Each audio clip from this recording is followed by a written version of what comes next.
welcome back to my channel, and today I have another really sweet, very sweet DIY from the Dollar Tree for Valentine's Day. So let me show you what you'll need to make the project. This is super easy. I don't think I've ever done anything this easy. I mean, it's beyond easy, okay?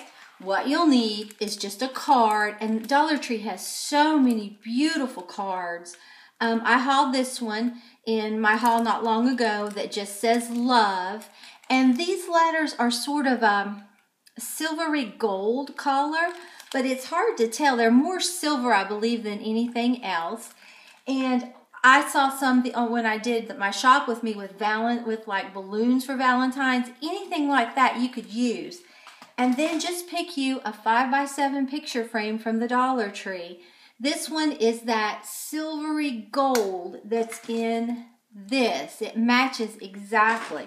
So let me push this down and show you. You do not need any special tools, any skill at all. It is simple, but it makes you look like you have a designer picture for your Valentine decor. Fix that a little better. So all you do, remove this from there. Very simple. We're going to take the back off of this, clean your picture frame, take this out. I mean, this is simple, but it's going to look like you spent a lot of money. If you would see this at Hobby Lobby, Walmart, anywhere, Kirkland's, you would pay, TJ Maxx, you pay a lot of money for this. And here it is. It is gorgeous. I love it.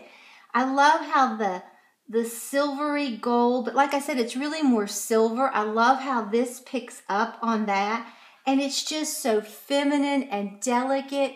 And it's so simple. Anyone could do it. You could even have your child do this and give it to their mother or their father for Valentine's Day. This is just a super sweet, very cute idea. So let me show you where I'm going to put it, and I'll be right back. Okay, guys, I'm pretty sure this is where I'm going to put it, over by the Keurig in the corner near this little sign. And it is so pretty. I mean, it's just delicate. You could put that in a bedroom, a bathroom. The possibilities are really endless with what you could do with this. And you could cut out your own, take a stamp and cut out your own letters and put them in on some scrapbook paper. You can do so much. Or just go get you a card from Dollar Tree, that they have such beautiful cards, and just put it in there. You could embellish it around the edges if you wanted, but I didn't feel that it really needed a thing. I felt like it was just simple but very elegant. This is, I think, the simplest DIY I have ever done. So if you enjoyed this video, please give it a big thumbs up and subscribe to my channel. Until next time, bye guys.